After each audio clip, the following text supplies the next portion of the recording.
हाय दोस्तों, डीपीएस बिजन पर में आपका बहुत बहुत स्वागत है। मैं अनुपम कुमार सिंह फिर आज एक नए वीडियो के साथ आपके सामने उपस्थित हुआ हूँ। दोस्तों, ये जो वीडियो है वो प्राचीन भारत के इतिहास से बौद्ध धर्म। और दोस्तों, अभी तक जो भी आपके बौद्ध धर्म को लेकर जो भी आपके डाउट थे वो पूरा वीडियो देखिएगा और आशा करता हूँ सारा कॉन्सेप्ट आपका क्लियर हो जाएगा। हमने उन महत्वपूर्ण बातों को इसमें मेंशन किया है जो अभी तक लोगों ने हमें कमेंट करके कहा था कि सर इस पर एक वीडियो बना दीजिए। तो इसीलिए मैंने दोस्तों इस पर एक वीडियो बनाया है और इसमें टोटल आपके जो भी डाउट थे वो हमने क्लियर किए हैं। तो उसको छोड़िएगा मत, पूरा वीडियो देखिएगा। उम्मीद करता हूँ ये वीडियो आपको पसंद आएगा। और दोस्तों, अगर अभी तक आप हमारे चैनल पर नए हैं, अभी तक आपने हमारे चैनल को सब्सक्राइब नहीं किया है तो हमारे चैनल को सब्सक्राइब जरूर कर लो। और अगर वीडियो आपको पूरा अच्छा लगे तो हमारे वीडियो को लाइक और शेयर करना ना भूलें। तो दोस्तों, शुरू करते हैं आज जो वीडियोस बौद्ध धर्म। तो दोस्तों, जैसे कि आप सभी लोग जानते हैं, बौद्ध धर्म तो कपिल वस्तु। तो कपिल वस्तु से स्टार्ट करता है ये वीडियो। जो कपिल वस्तु दोस्तों क्या है, अगर हम वर्तमान में ये 16 महाजनपद, तो ये 16 महाजनपद का जो हमारे 600 ईसा पूर्व की बात है दोस्तों। जो उस समय 16 महाजनपद होते थे पूरे भारत के अंतर्गत, तो उन्हीं में से एक महाजनपद था कौशल।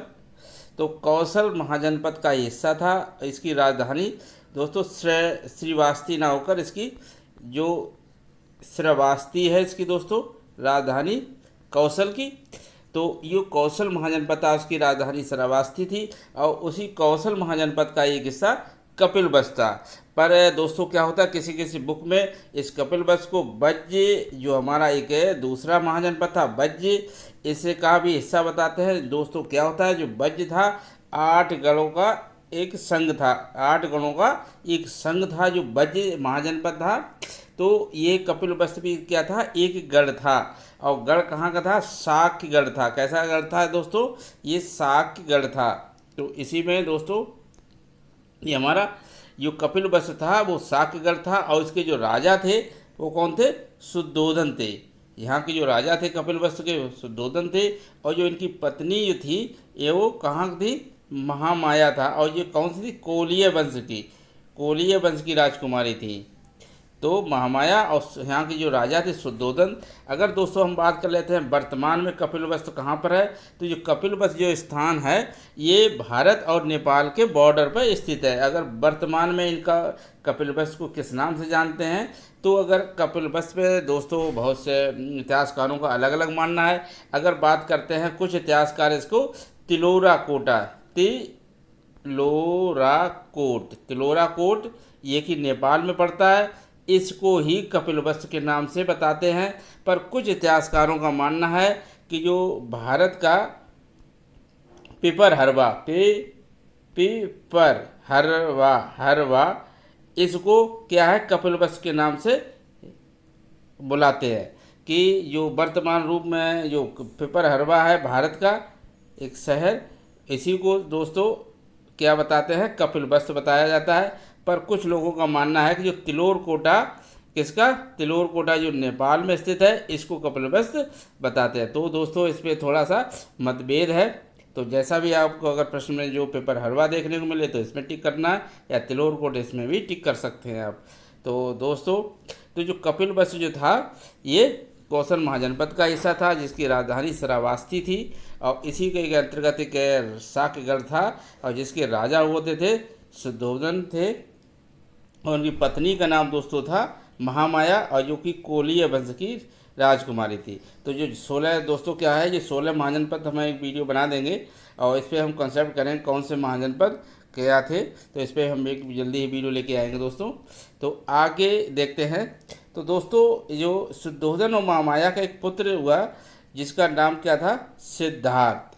तो सिद्धार्थ का दोस्तों जब जन्म होता है कौन से, 563 ईसा पूर्व में, जो 563 ईसा पूर्व में सिद्धार्थ का जन्म होता है। दोस्तों जो ईसा पूर्व क्या होता है, इसको दोस्तों हम बीसी भी कहते हैं। क्या कहते हैं, बीसी। तो बीसी का जो फुल फॉर्म होती है बिफोर क्राइस्ट, यानी ईसा मसीह।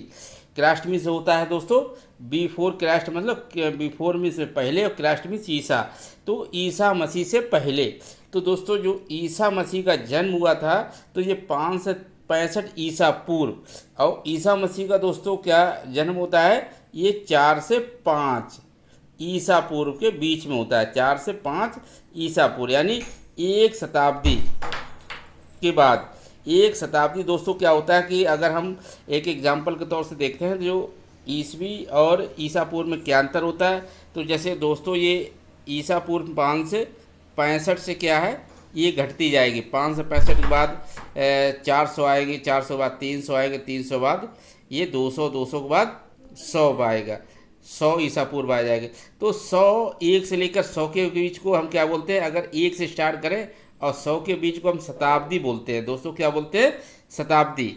तो इसे हम क्या बोलेंगे, 1 से लेकर 100 से अगर नीचे हम काउंट करें, अगर हम बात करें 85 ईसा पूर्व, तो हम इसे क्या कहेंगे, पहली शताब्दी ईसा पूर्व। इसको हम क्या बोलेंगे, 85 ईसा पूर्व को हम क्या बोलेंगे दोस्तों, पहली शताब्दी ईसा पूर्व। दोस्तों अब पहली शताब्दी अगर हमने मान के चलते हैं 50 ईसा पूर्व की बात, तब भी इसको हम 50 ये पहली शताब्दी ईसा पूर्व कहेंगे। अगर हम बात 99 की करते हैं तब भी इसे हम पहली शताब्दी ईसा पूर्व कहेंगे। क्यों, एक शताब्दी में दोस्तों क्या होता है, 100 वर्ष होते हैं। कितने, 100 वर्ष होते हैं। तो इसी तरह से इसमें 100 वर्ष को मिलाकर तो ये धीरे, इसके बाद शताब्दी ईसा पूर्व खत्म होने के बाद दोस्तों क्या होता है, 1 2 3 4 करके ईसवी शुरू हो जाती है।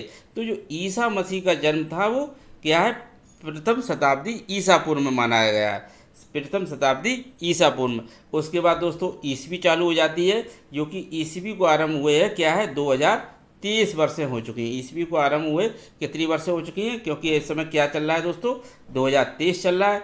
तो कितनी ईसवी, तो 2023 वर्ष हो चुके हैं ईसा मसीह के जो जन्म हुआ है। तो दोस्तों अब तक जो वर्ष हुए हैं 2023 वर्ष हो चुके हैं। आगे दोस्तों ये कंसेप्ट क्लियर हो गया है दोस्तों। आगे देखते हैं जो जन्म स्थान जो था सिद्धार्थ का दोस्तों, कहाँ हुआ था, लुम्बिनी वन में। और लुम्बिनी वन कहाँ है, नेपाल में पड़ता है दोस्तों। इसको आम्रकुंज भी कहा गया है, जहाँ पे जन्म हुआ था। और आधुनिक नाम दोस्तों लुम्बिनी का क्या है, रुम्मन देही है, रुम्मन देही है। इसको आधुनिक नाम से जानते हैं लुम्बिनी वन को।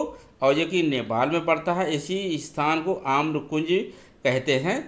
और दोस्तों अगर इसके हम नज़दीक वर्तमान के अगर हम देखते हैं, जो नज़दीक के अगर इस रेलवे स्टेशन की बात करें तो नौतनवा रेलवे स्टेशन पड़ता है, जो कि 10 या 12 किलोमीटर की दूर ही एक रेलवे स्टेशन पड़ता है लुम्बिनी वन। अगर आप जाना चाहें तो आप घूम भी सकते हैं, आप यहाँ की टिकट कटाइए और सीधे आप पहुँच सकते हैं इनके जन्म स्थान को देखने के लिए, किसके, सिद्धार्थ के।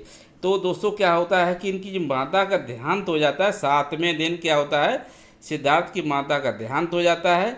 और उसी समय भविष्यवाणी किसने, कालदेव और कौंडिन्य सन्यासी ने क्या, शुद्धोधन के सामने ये भविष्यवाणी की कि जो आपका पुत्र हुआ है या तो बहुत बड़ा राजा बनेगा या कोई सन्यासी बनेगा। तो जब शुद्धोधन ने ये बात देखी कि वो राजा बनेगा तो बहुत खुश हुए, मगर जब ये बात जानी कि सन्यासी बनेगा तो बहुत चिंतित हो गए अपने बेटे के लिए, किसके, सिद्धार्थ के लिए दोस्तों। तो जो इनका लालन पालन हुआ दोस्तों, क्या हुआ, किसने किया, जब इनकी माँ का देहांत हो जाता है तो इनकी जो मौसी थी, कौन थी, प्रजापति गौतमी। इनकी मौसी क्या नाम था, प्रजापति गौतमी के द्वारा इनका क्या किया, लालन पालन किया गया। और दोस्तों क्या हुआ, इनको इनके पिता ने, शुद्धोधन ने इनको बहुत से अच्छे महलों में इनका लालन पालन किया और इनको कम से कम अपने राज्य से बाहर जाने की इजाज़त दी जाती थी, क्योंकि इनको महल के अंदर सारी सुविधाओं के बीच में इनको रखा गया और कहीं ये सन्यासी ना हो जाएं, इसी के डर की वजह से क्या हुआ, इनकी बहुत सी कम उम्र में यानी 16 वर्ष की आयु में ही इनका विवाह कर देते हैं। कौन, शुद्धोधन। और किसके साथ होता है, यशोधरा नाम की राजकुमारी के साथ होता है। तो दोस्तों जो यशोधरा जो है, इसको क्या है, कई और नामों से भी जाना जाता है। कहीं कहीं पे बिंबा भी देखने को मिलेगा, क्या मिलेगा, बिंबा भी लिखा मिला है, लोपा भी मिला है और भद्रकंचना भी कहीं कहीं पे कहा गया है। तो आप इनको भद्रकंचना, बिंबा या लोपा के नाम से भी इन्हें जाना गया है। तो दोस्तों तो इनका जो विवाह हो जाता है यशोधरा के साथ में। तो जो सिद्धार्थ का एक पुत्र होता है दोस्तों, पुत्र जन्म लेता है और जिसका नाम राहुल रखा गया। तो राहुल का अर्थ होता है बंधन। राहुल का जो अर्थ होता है दोस्तों बंधन होता है। तो बुद्ध के, अब आगे देखते हैं दोस्तों कि बुद्ध के बैरागी होने के लिए उत्तरदायी दृश्यों का क्रम। अब बुद्ध जो सन्यासी जीवन जिए थे इसके लिए क्या कारण रहे, किसकी वजह से उन्होंने सन्यासी जीवन अपनाया। तो ये अपने महल से दोस्तों क्या होता है, राज्य को देखने की इनकी इच्छा होती है। अपने राजा से कहते हैं, अपने पिता से कहते हैं कि मुझे राज्य भ्रमण करना है, मुझे राज्य देखना है, मुझे लोगों से मिलना है। क्योंकि इनके पिता ने क्या किया था, इनको कम से कम बाहर निकलने की इजाज़त दी जाती थी। जब भी ये जाते थे तो पूरे राज्य में सजावट की जाती थी और जो भी लोग दुखी थे उन लोगों को इनसे दूर ही रखा जाता था। तो ये दोस्तों क्या होता है कि भ्रमण करने के लिए निकलते हैं अपने राज्य को। तो क्या है, ये पहली बार जब जाते हैं तो उनको एक मृत व्यक्ति देखने को मिलता है और ये वापस आ जाते हैं। दूसरी बार जब ये जाते हैं तो उनको क्या है, एक बीमार व्यक्ति मिलता है। इसके बाद ये वहीं से वापस हो जाते हैं। अपने जो सारथी इनका होता था, कौन था, चन्ना, जो इनको घुमाने ले जाता था उसका नाम दोस्तों क्या था, चन्ना था। और मृतक व्यक्ति, तीसरी बार जब ये भ्रमण के लिए जाते हैं दोस्तों इनको क्या मिलता है, एक मृत व्यक्ति मिलता है और जिससे ये दुखी होकर फिर वापस आ जाते हैं। मगर दोस्तों जब ये चौथी बार अपने राज्य भ्रमण के लिए निकलते हैं तब इनको एक सन्यासी व्यक्ति निकलता है जो काफ़ी प्रसन्न मुद्रा में दिखाई दे रहा था। तो जब इन्होंने अपने सारथी चन्ना से पूछा ये कौन है, तब उसने बताया कि ये एक सन्यासी है और इसे दुनिया से कोई भी मतलब नहीं है और ये प्रभु की ही भक्ति में लीन है। ऐसा उसने चन्ना ने जब उनको बताया तो ये इनके मन में भी यही विचार आया कि हमें भी सन्यासी ही बनना है और ये वहाँ से वापस आ जाते हैं। उसके बाद दोस्तों ये कि अपना मन में विचार करते हैं कि मुझे अब सन्यासी जीवन ही आगे जीना है और ऐसा ये क्या करते हैं दोस्तों, गृह त्याग कर देते हैं। तो दोस्तों ये गृह त्याग जो करते हैं तो इस घटना को क्या नाम दिया गया, महाभिनिष्क्रमण। ये महाभिनिष्क्रमण के नाम से जाना गया। गृह त्याग को किसकी, सिद्धार्थ ने जो गृह त्याग किया, इस घटना को दोस्तों बौद्ध धर्म में महाभिनिष्क्रमण कहा गया है। तो ये दोस्तों जो सिद्धार्थ होते हैं वो अपनी 29 वर्ष अवस्था, उस समय जो 29 वर्ष के थे और जो गृह जो त्यागते हैं तो ये चुपचाप बगैर किसी को बताए कि अपनी पत्नी और अपने पुत्र राहुल को भी ये बात नहीं बताते हैं। और ये रात में उनको सोते समय, जब वो सोदरा सो रही थी उसको सोते समय अपने सारथी के साथ में, तो इनका जो सारथी कौन था दोस्तों, चन्ना था और अपना घोड़ा जो था इनका कत्थक था। इसका घोड़े का क्या नाम था, जो इनके कत्थक के साथ क्या है, कपिलवस्तु जो राज्य था इनका, वहाँ से बाहर निकल आते हैं रात में। और दोस्तों क्या होता है, एक जो इनकी कपिलवस्तु राज्य से क्या है, एक नदी पड़ती है। तो वो नदी कौन सी थी, अनोमा नदी। तो ये कौन सी नदी को पार करते हैं दोस्तों, अनोमा नदी को ये पार करते हैं। और अनोमा नदी को पार करने के बाद इन्हें एक उद्यान मिलता है। उद्यान मतलब जिसे हम पार्क भी कह सकते हैं, पार्क। तो ये उसी अनूपी उद्यान, क्या नाम था उसका, अनूपी उद्यान में पहुंचते हैं और वहाँ क्या 7 दिन रुकते हैं। तो दोस्तों क्या है, वहाँ 7 दिन रुकते हैं और उस 7 दिन में क्या करते हैं, जो अपने राजसी वस्त्र जो उनके थे, जो धारण किए हुए थे, वो सभी उतार देते हैं और जो सन्यासी जो वस्त्र होते हैं उनको धारण करते हैं। और जो भी आभूषण पहने हुए थे ये अपने सारथी चन्ना को वापस कर देते हैं और कह देते हैं कि आप अब राजा से बता देना कि अब मैं सन्यासी जीवन शुरू कर चुका हो। और वहाँ से क्या होता है दोस्तों, जो उनका सारथी था चन्ना वहाँ से लौट आता है, कहाँ से, अनूपी उद्यान से। और ये अनूपी उद्यान में 7 दिन रुकते हैं। वहाँ से दोस्तों ये कहाँ पहुँचते हैं, वैशाली में पहुँचते हैं। तो जो वैशाली में ये पहुँचते हैं दोस्तों, तो वैशाली जो था वज्र महाजनपद था, उसका एक गणराज्य था है लिच्छवी। तो लिच्छवियों की जो राजधानी थी वैशाली थी दोस्तों। तो उसी में ये पहुंचते हैं वैशाली राज्य में। और वैशाली में इनको एक मिलते हैं अलार कलाम। कौन मिलते हैं, अलार कलाम, जो कि सांख्य दर्शन के आचार्य थे। ये अलार कलाम क्या थे, सांख्य दर्शन के आचार्य थे और ये इनके पहले गुरु बनते हैं दोस्तों। किसके, अलार कलाम के, इनके सिद्धार्थ के पहले गुरु बनते हैं। पर इनको वो संतुष्ट नहीं कर पाते, इनके प्रश्नों का सही से जवाब नहीं दे पाते हैं। और ये क्या करते हैं, वहाँ से भी आगे चलते हैं। तो ये वहाँ से कहाँ जाते हैं, वैशाली से दोस्तों राजगृह। कहाँ पहुँचते हैं दोस्तों, राजगृह जाते हैं। और राजगृह, इसको राजगीर के नाम से भी जानते हैं दोस्तों, राजगीर भी। और ये दोस्तों क्या थी, मगध राज की राजधानी थी। जो राजगृह था वो मगध महाजनपद जो कि सबसे विशाल महाजनपद था, उसी की राजधानी जो थी राजगृह थी दोस्तों। और ये यहाँ पे मिलते हैं द्वितीय अपने गुरु से, इनका नाम था रुद्रक रामचंद्र।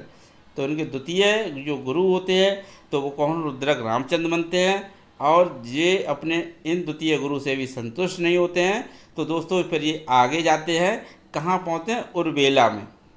उर्वेला आ जाते हैं। कहाँ से आ जाते हैं, राजगृह से उर्वेला आ जाते हैं। तो दोस्तों क्या होता है आगे, आगे दोस्तों, तो ये उर्वेला में जब पहुँचते हैं तो उर्वेला में क्या होता है, इन्हें 5 ब्राह्मण मिलते हैं। 5 ब्राह्मण होते हैं जो कि सन्यासी जीवन जी रहे होते हैं। तो उन 5 ब्राह्मणों के नाम दोस्तों क्या है, नोट कर सकते हैं आप, अंग, असज, भूप, भद्दी और कौंडिंग। तो ये 5 जो थे इन्हें ब्राह्मण में ही मिलते हैं। कहाँ पे, उर्वेला में मिलते हैं। और ये क्या करते हैं, उन्हीं 5 ब्राह्मणों के साथ में ज्ञान प्राप्ति करने के लिए, किस उद्देश्य से, ज्ञान प्राप्ति के उद्देश्य से क्या, कठोर तपस्या करते हैं। कठोर तपस्या कितने साल करते हैं, 6 वर्ष तक ये कठोर तपस्या करते हैं। और ये अन्न जल त्याग देते हैं। क्या करते हैं दोस्तों, अन्न जल त्याग देते हैं। और कठोर तपस्या किनके साथ करते हैं, उन 5 ब्राह्मणों के साथ में। कहाँ करते हैं, उर्वेला में। वहीं पर दोस्तों क्या होता है, उर्वेला राज्य की जो गांव था, कस्बा था, उसी उर्वेला का एक सेनानी था। तो सेनानी की एक पुत्री थी जिसका नाम था दोस्तों सुजाता। उस सेनानी की सेनानी कहाँ का था, उर्वेला का सेनानी था, सेनापति। उसी की पुत्री कौन थी, सुजाता। सुजाता का जो अर्थ होता है जन्म, क्या होता है, जन्म से। क्या होता है, जन्म से। और सुजाता की दोस्तों क्या होती है, एक दासी होती है। उस दासी का नाम क्या था, पूर्णा। तो दोस्तों क्या था कि जो सुजाता जो थी, इसने एक बट वृक्ष था, उससे एक मनौती मांगी थी कि हमारा अगर पुत्र रत्न प्राप्त होता है, अगर हमें पुत्र प्राप्त होता है तो हम आपको यहाँ अपना भोजन अर्पण करेंगे।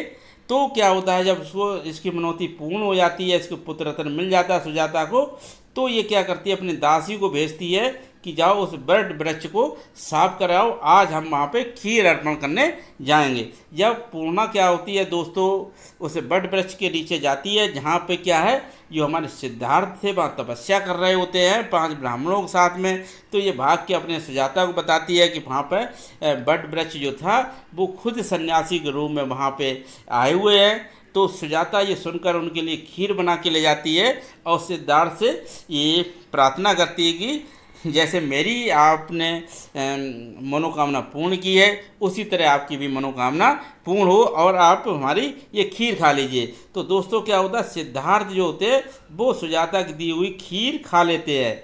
और ये 6 वर्ष की तपस्या कर रहे होते हैं और इन्होंने अन्न जल त्यागा होता था। जब ये खीर खा लेते हैं तो क्या होता है, इसी बात को लेकर जो 5 ब्राह्मण थे, ये इनसे इनका मतभेद हो जाता है कि आपने इतनी कठोर तपस्या कर रहे थे, आपने एक अपना व्रत तोड़ दिया, अपनी तपस्या भंग कर दी है, आपने खीर खा ली है। और ये ऐसा मतभेद हो जाता है। और सिद्धार्थ दोस्तों क्या होता है, वहाँ से क्या चले जाते हैं, बोध गया।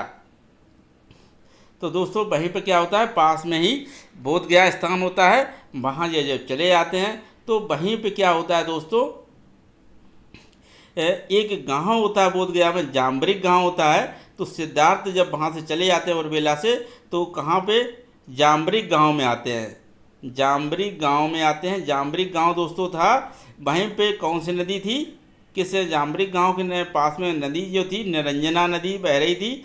इस निरंजना नदी को दोस्तों पुनपुन नदी भी कहा गया है, पुनपुन नदी भी कहते हैं। और वहीं पे दोस्तों इस गांव के नज़दीक ही एक पीपल वृक्ष था। उस पीपल वृक्ष के नीचे इन्होंने तपस्या की।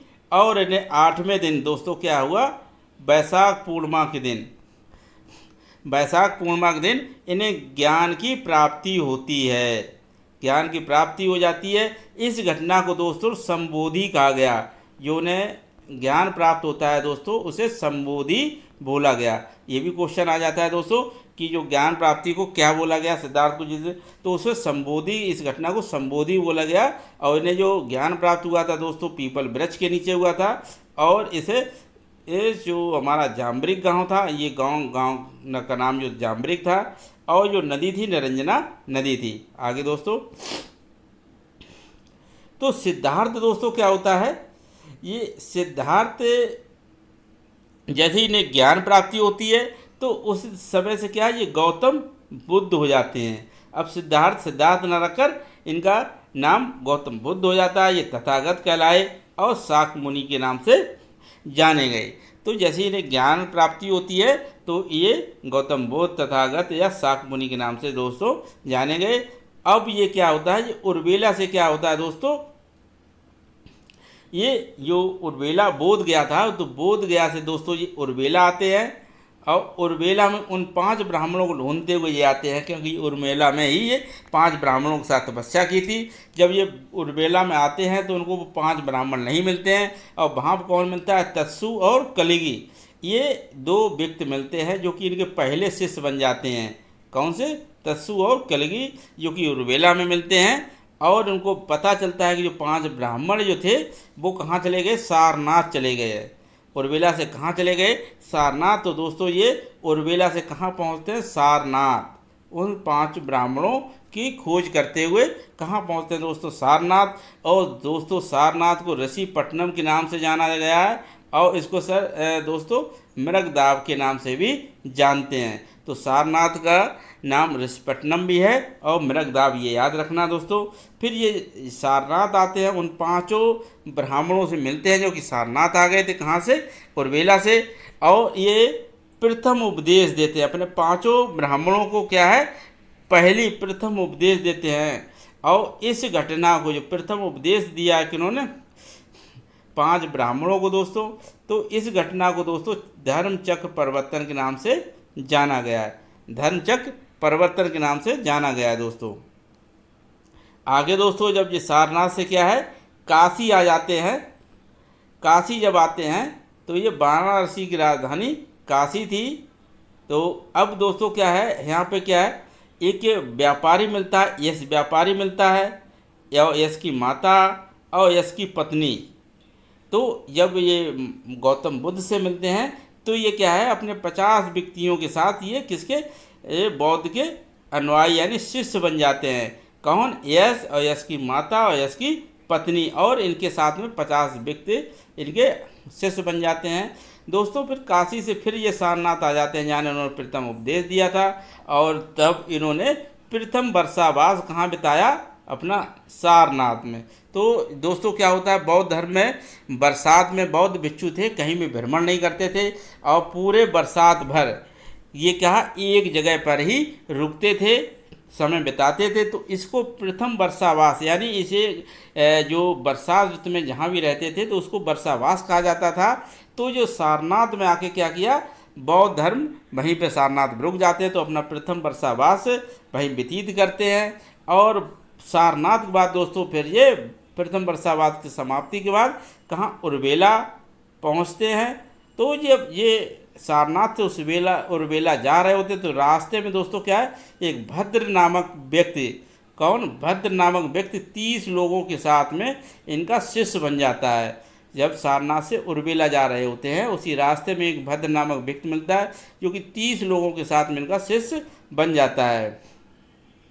और जब दोस्तों ये उर्वेला पहुंचते हैं दोस्तों, उर्वेला पहुंचते हैं तो उर्वेला में दोस्तों क्या है, इन्हें मुख कश्यप, नदी कश्यप और गया कश्यप ये मुनि मिलते हैं, और जिनसे इनका शास्त्र होता है। और ये पराजित हो जाते हैं ये तीनों लोग, और अपने अनुयायियों के साथ में, ये देखिए इनके 300, 200, 500 अनुयायी थे इसको। तो ये अपने अनुयायियों के साथ में क्या, बुद्ध के शिष्य बन जाते हैं उर्वेला में दोस्तों। उर्वेला से दोस्तों बौद्ध राजगृह आते हैं, राजगृह जो कि उस समय मगध राज्य था, मगध की राजधानी थी, मगध पे शासन कर रहा था उस समय बिम्बसार। कौन? बिम्बसार। और जो कि दोस्तों जो शासक था बिम्बसार, ये कि हर्यक वंश का शासक था। कौन सा? हर्यक वंश का शासक था बिम्बसार। और ने गौतम को बुलाया, और राजगृह में जब मुलाकात होती है बिम्बसार से, तो गौतम को क्या किया? इसने बेलुवन बिहार दिया। दोस्तों क्या दिया? बेलुवन बिहार देता है। अब दोस्तों ये बेलुवन बिहार क्या होता है? तो बिहार दोस्तों क्या होता है, जहाँ पर ये भिक्षुड़ी जो बौद्ध धर्म को अपनाने वाले थे, तो ये बिहार में रहते थे। इनके रहने की जो जगह थी, ये आश्रम को बिहार कहा जाता था।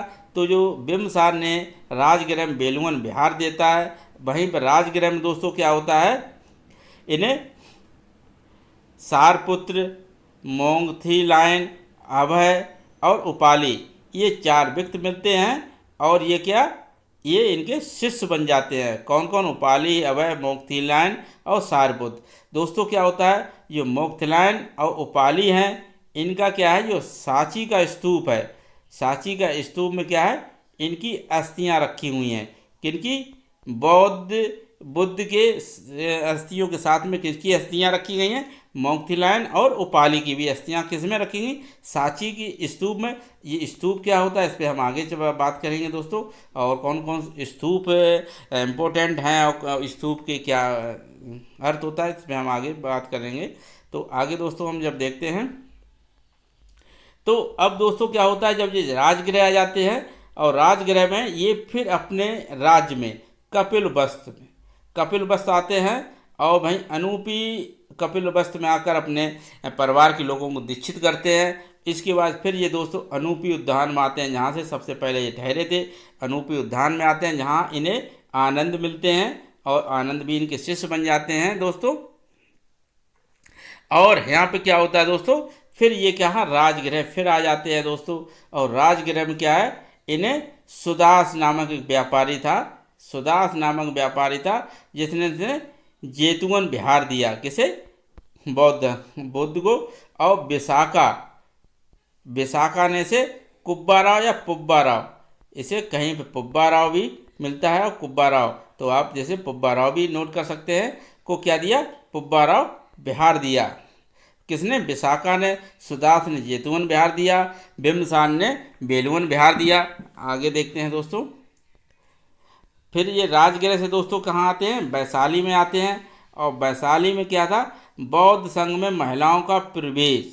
तो दोस्तों क्या होता है, अभी तक जो तो बौद्ध संघ में अगर कोई व्यक्ति धर्म या भिक्षुणी बनना चाहता था, अपना जीवन गृहस्थ जीवन त्याग कर बौद्ध धर्म अपनाना चाहता था, तो सिर्फ ये पुरुष ही ऐसा कर सकते थे। अभी तक कोई भी महिला इसमें प्रवेश नहीं कर सकती थी। पर अब क्या हुआ, जब वैशाली में क्या होता है, जब वैशाली में होते हैं बौद्ध, तो उसी बौद्ध संघ में क्या महिलाओं का प्रवेश दिया गया। और ये किसके कहने पर दिया जाता है? आनंद के कहने पर। और जो आनंद कहाँ पे मिले थे इनको? अनूपी उद्यान में। तो पहली महिला जो इनका प्रवेश करती है बौद्ध संघ में, वो कौन थी? प्रजापति गौतमी। ये नोट करने वाली है। और यहीं पे दोस्तों इन्हें क्या है, कुटालशाला सगरा, ये कुटालशाला जो एक बिहार है, ये भी इन्हें मिला। और एक गड़का मिलती है यहाँ पर वैशाली में, जिसका नाम क्या था? आम्रपाली। और ये क्या थी? एक वैश्या थी, जो कि नाचने वाली थी, जिसको गड़का के नाम से जानते थे। और आम्रपाली जिसका नाम था। तो आम्रपाली बिहार, जिसने एक इन्हें बिहार दिया, इसका नाम क्या रखा? आम्रपाली बिहार, क्योंकि इन्होंने आम्रपाली को दीक्षित किया, शिक्षा दी। और आम्रपाली ने क्या किया? इन्हें आम्रपाली बिहार दिया। और इन्हें वैशाली में कुटाल सागरा एक बिहार मिलता है। आगे दोस्तों क्या है? कौशाम्बी। तो कौशाम्बी दोस्तों यहाँ का जो शासक था उदयन, यहाँ पे इसको घोषाराम बिहार दिया। किसने? उदयन ने घोषाराम बिहार दिया। और वहाँ से कौशाम्बी जब आते हैं, तो कौशाम्बी से फिर ये वैशाली आते हैं। और वैशाली में दोस्तों क्या होता है, इन्हें एक डाकू मिलता है। डाकू का नाम उंगलीमाल था, जिसने ये के इसका काम था कि जिस व्यक्ति को ये मार देता था उंगलीमाल डाकू, उसकी एक उंगली काट कर अपने गले में पहन लेता था। इसीलिए दोस्तों इसका नाम डाकू उंगलीमाल पड़ा था, जो कि बड़ा खूंखार था। जब इसकी मुलाकात बुद्ध से होती है और ये क्या है, अपना सन्यासी जीवन जीने लगता है। तो यहीं पे कहाँ पे, वैशाली में इसी डाकू उंगलीमाल की मुलाकात बुद्ध से होती है। दोस्तों आगे क्या होता है, पावा। तो वैशाली से जब ये पावा आते हैं तो इनकी उम्र उस समय 80 वर्ष हो चुकी होती है। और पावा दोस्तों में जब ये आते हैं तो पावा में एक चुंद नाम का व्यक्ति मिलता है इन्हें। तो चुंद दोस्तों क्या था, लोहार या सुनार। तो कहीं कहीं लोहार दिया गया, सुनार दिया जाता है, तो जैसा भी हो वैसा आप डिसाइड कर सकते हैं। तो चुंद जो था लोहार था या सुनार था। तो इसने दोस्तों क्या होता है, सूकर मद्दब खिलाया, किसे, बुद्ध को। तो सूकर मद्दब दोस्तों क्या होता है, सूअर का मांस। तो जब चुंद नामक व्यक्ति के पास जब ये बुद्ध आते हैं तो उनकी सेवा में क्या करता है, ये सूकर मद्दब खिलाता है भोजन में। और सूकर मद्दब क्या होता है, सूअर का मांस है। जब खाते हैं तो उसके खाने से क्या होता है दोस्तों, बुद्ध को अतिसार हो जाता है, अतिसार हो जाता है। अतिसार किसे क्या कहते हैं, पेचिस को कहते हैं। तो पेचिस से क्या होती है, इनकी तबीयत बिगड़ जाती है दोस्तों। तो पावा से ये आ जाते हैं कुशीनगर। तो कुशीनगर दोस्तों उस समय इसको कसिया गांव के नाम से जाना जाता था। वर्तमान में ये कुशीनगर उत्तर प्रदेश का पूर्वी जिला है। तो कसिया गांव में जब ये आते हैं तो वहीं पे दोस्तों क्या होती है, इनकी मृत्यु हो जाती है। कब होती है मृत्यु, 483 ईसा पूर्व में होती है दोस्तों। तो इस घटना को दोस्तों बौद्ध धर्म में महापरिनिर्वाण कहा गया। इनकी मृत्यु को, बुद्ध की जो मृत्यु होती है उसको महापरिनिर्वाण के नाम से जाना गया। और दोस्तों क्या होता है, जब अपने मृत्यु से के समय इन्होंने अपना अंतिम जो उपदेश दिया था, किसे दिया था, सुभद्र शिष्य को। उसका शिष्य का नाम था सुभद्र को। तो सबसे अंतिम उपदेश कहाँ किसे दिया था, सुभद्र को। आगे दोस्तों देखते हैं, यो श्रावस्ती जो थी कौशल राज की राजधानी थी। तो सर्वाधिक अगर उपदेश इन्होंने किस जगह दिए, तो श्रावस्ती में सबसे ज़्यादा उपदेश दिए। और इनके जो शिष्यों की संख्या जो थी, तो सबसे ज़्यादा दोस्तों श्रावस्ती में ही इनके सबसे ज़्यादा शिष्य थे। और अगर बात हम करते हैं इनके वर्षावास की, इन्होंने सबसे ज़्यादा वर्षावास कहाँ से बिताए, तो ये सबसे ज़्यादा वर्षावास श्रावस्ती में ही बिताए। तो दोस्तों याद कर लेना इसके। तो सबसे ज़्यादा उपदेश भी श्रावस्ती में, शिष्य भी और वर्षावास भी इन्होंने श्रावस्ती में ही बताए। दोस्तों पहला इनका जो वर्षावास होता है वो सारनाथ में बीता है। वहीं अगर दूसरा हम वर्षावास की बात करते हैं तो अंतिम वर्षावास जो होता है वो कहाँ बिताया, बेलूब ग्राम में। कहाँ बिताया इन्होंने, बेलूब ग्राम, वैशाली में इनका सबसे अंतिम वर्षावास बीतता है। तो आगे दोस्तों हम बात और कर लेते हैं बौद्ध धर्म से। तो गौतम बुद्ध के जीवन से जुड़ी घटनाओं के कुछ प्रतीक चिन्ह हैं। तो गौतम बुद्ध के जीवन से जुड़ी घटनाओं की कुछ प्रतीक चिन्ह हैं, इस पर हम क्रमशः देख लेते हैं। तो जन्म से का जो प्रतीक चिन्ह माना गया वो कमल है। वहीं अगर हम बात कर लेते हैं युवावस्था की, तो यौवन का सांड है। तो गृह त्याग का जो प्रतीक चिन्ह है घोड़ा है दोस्तों। और ज्ञान प्राप्ति का जो इनका प्रतीक चिन्ह माना गया वो पीपल, यानी बोधि वृक्ष, यानी उस पीपल का वृक्ष को बोध वृक्ष कहा गया फिर बाद में। और निवारण की घटना का जो वो है चिन्ह, वो पद चिन्ह है दोस्तों। और वही मृत्यु जो है वो स्तूप प्रतीक चिन्ह है। तो मृत्यु का प्रतीक चिन्ह स्तूप है, निवारण का पद चिन्ह है, ज्ञान का पीपल या बोधि वृक्ष है, गृह त्याग का घोड़ा है, और जन्म का दोस्तों क्या है, कमल। तो जिनके ये प्रतीक चिन्ह थे इनकी घटनाओं से, जीवन की घटनाओं से रिलेटेड। आगे देख लेते हैं। तो दोस्तों जो बौद्ध धर्म है इसके तीरतन बताए गए हैं। कितने बताए गए, तीरतन। तो बौद्ध धर्म के जो तीरतन कौन कौन से होते हैं दोस्तों, बुद्ध, धम्म और संघ। तो बौद्ध धर्म के जो तीरतन है दोस्तों, बुद्ध, धर्म और संघ, ये नोट कर लेना। अब दोस्तों त्रिपिटक, जो बौद्ध साहित्य है वो क्या है, त्रिपिटक है। और त्रिपिटक किस में लिखे गए हैं, पाली भाषा में। तो किस में लिखा गया है ये, पाली भाषा में। तो त्रिपिटक मतलब तीन टोकरी। अगर इसका हम शाब्दिक अर्थ की बात करते हैं तो इसका शाब्दिक अर्थ होता है तीन टोकरी। कितनी, तीन टोकरी। तो कौन कौन से त्रिपिटक हैं? तो सबसे पहले क्या है, विनय पिटक और सुत्त पिटक और अवधम पिटक। तो दोस्तों ये त्रिपिटक याद कर लेना। अगर हम सबसे बड़े पिटक की बात करें तो सबसे बड़ा पिटक कौन सा है दोस्तों? सुत्त पिटक सबसे बड़ा है भाई। अगर सबसे छोटा अगर हम बात करें तो विनय पिटक जो है हमारा सबसे छोटा पिटक है और ये बीच का है। तो इसकी जो रचना की है विनय पिटक की, किसने की थी? उपाली ने। किसने? उपाली ने। और दोस्तों क्या है, इस विनय पिटक में जो लिखा गया वो संघ संबंधी नियम बताए गए हैं। किसमें? विनय पिटक में। भाई अगर सुत्त पिटक की अगर हम बात करें तो इसकी जो रचना की है आनंद ने की है और इसमें बुद्ध की जो उपदेश दिए बुद्ध ने उनका इसमें संकलन किया। किसने? आनंद ने किया सुत्त पिटक में दोस्तों। और जो अवधम पिटक है इसकी रचना मोंगली तिस्य ने, मोंगली पुत्र तिस्य ने की है और जो इसमें बताया गया दार्शनिक सिद्धांत के बारे में चर्चा की गई है। अब दोस्तों क्या है, सुत्त पिटक के दोस्तों क्या है, इसके 5 खंडों में इसको विभाजित किया गया। तो जो 5 खंड हैं उनके दोस्तों क्या नाम है? तो दोस्तों दीर्घ निकाय कहा गया एक मंजम निकाय, वहीं संयुक्त निकाय और अगुंतर निकाय और खुद्दक निकाय। तो दोस्तों बहुत इंपॉर्टेंट ये चीज़ें हैं, दीर्घ निकाय, मंजम निकाय, संयुक्त निकाय, अगुंतर निकाय और खुद्दक निकाय। तो अगर हम दीर्घ निकाय में किसकी चर्चा की है तो बौद्ध के महापरिनिर्वाण के बारे में चर्चा की गई है। भाई अगर संयुक्त निकाय की बात करें तो इसमें धर्म चक्र परिवर्तन की चर्चा की गई है। और अगुंतर निकाय में दोस्तों 16 महाजनपद की चर्चा किसमें होती है? अगुंतर निकाय में। और खुद्दक निकाय में दोस्तों क्या है, जातक कथाओं, बुद्ध से संबंधित जो जातक कथाएं हैं उनका संकलन किसमें किया गया? खुद्दक निकाय में।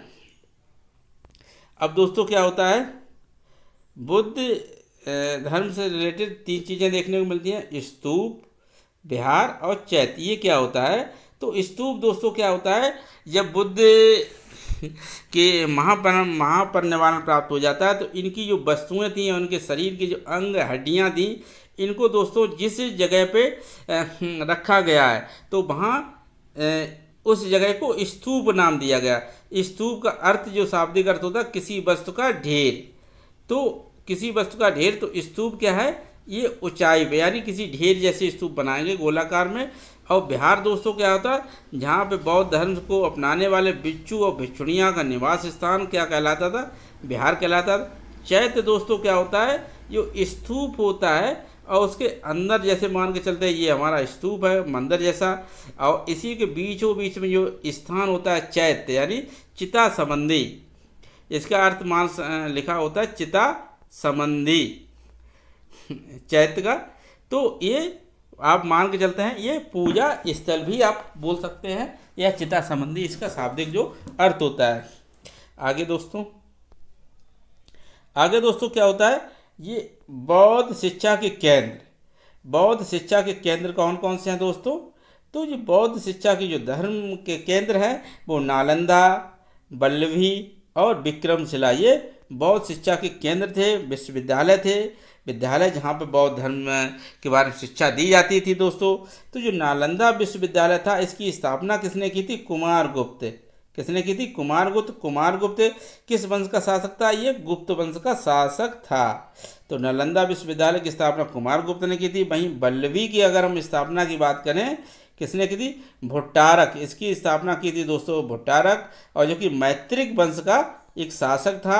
भाई अगर विक्रमशिला विश्वविद्यालय की अगर हम बात करें इसकी जो स्थापना किसने की थी? धर्मपाल ने।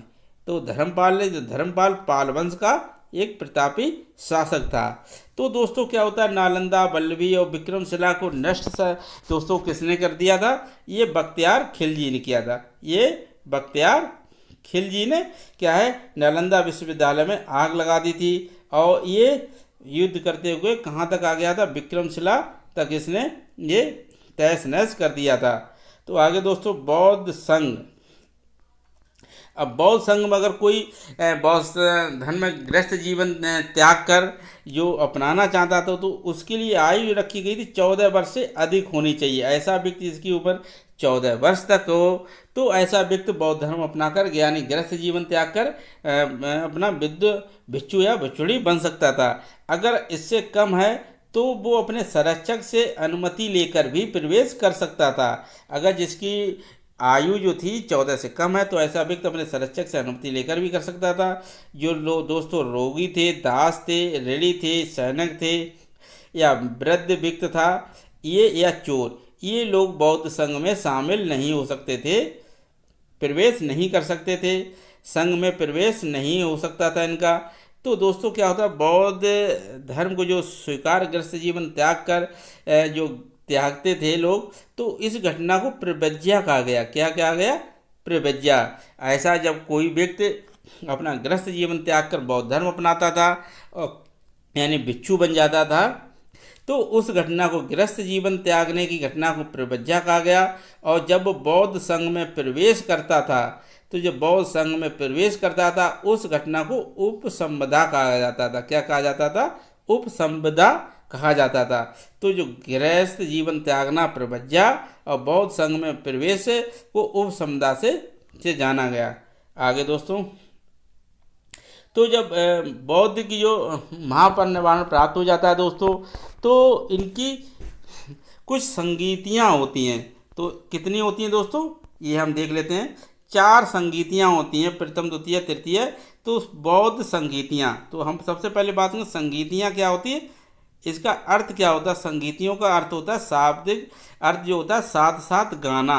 इसका जो अर्थ होता है साथ साथ गाना, किसका? संगीतियों का अर्थ होता है।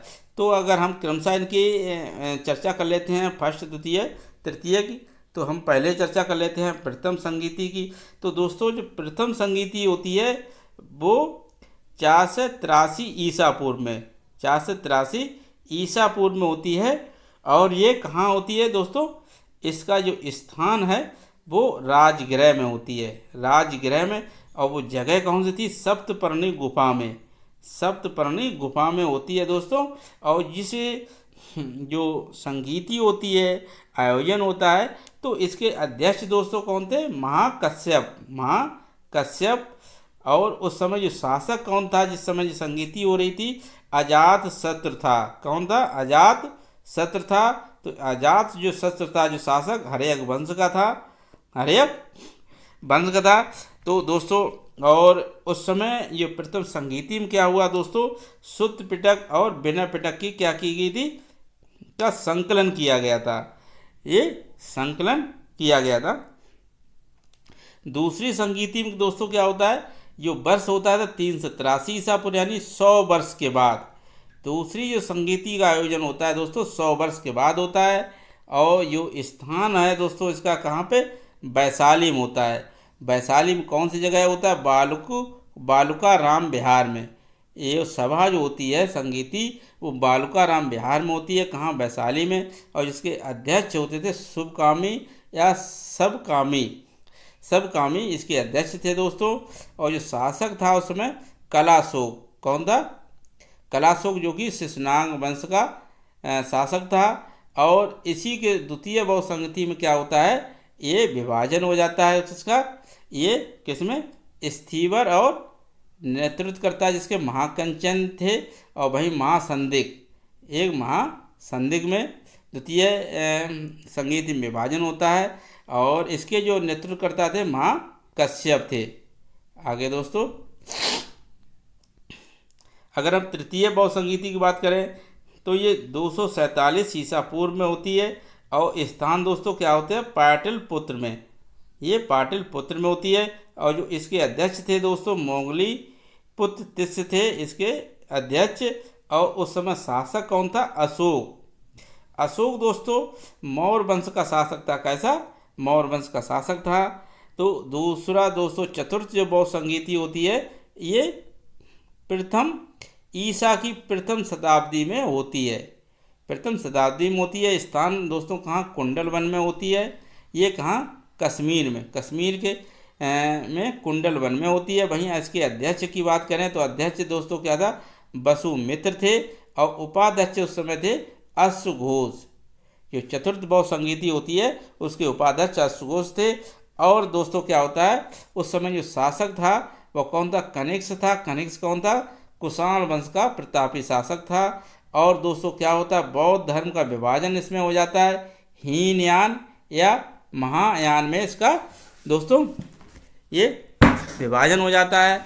और दोस्तों क्या होता है, यहाँ पे बात अगर हम कर लेते हैं यहाँ पे दोस्तों महायान, तो महायान का अर्थ दोस्तों क्या होता है, उत्कृष्ट मार्ग।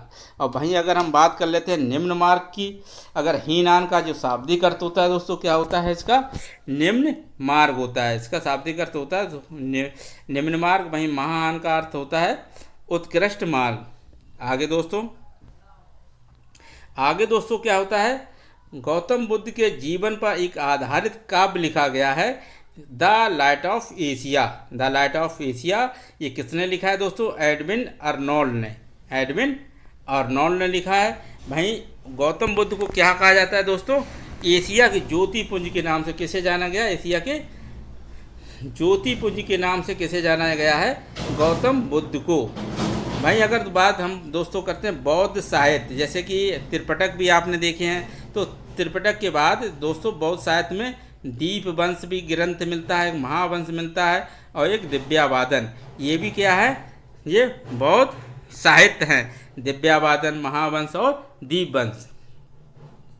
अब दोस्तों आगे देखते हैं, ये प्रमुख बौद्ध स्तूप, तो जो इनकी अस्थियाँ, इनके सामान ये बुद्ध उपयोग करते थे, उन बस्तियों के ऊपर स्तूप का निर्माण किया गया है। तो उसमें से कुछ प्रमुख बहुत से स्तूपों के निर्माण किया गया है, तो इनमें से कुछ मुख्य हैं, उनका हम बता देते हैं दोस्तों। सांची का स्तूप, सारनाथ का स्तूप, भरूच का स्तूप और बंगाल का स्तूप, वहीं पेपर हरवा स्तूप और गंधार क्षेत्र का स्तूप। अब दोस्तों क्या है, इस स्तूपों का निर्माण कब किया गया, किसने किया है और कौन सा सबसे बड़ा है, सबसे कहाँ पे, तो इस पे भी हम एक अलग से वीडियो बना देंगे दोस्तों।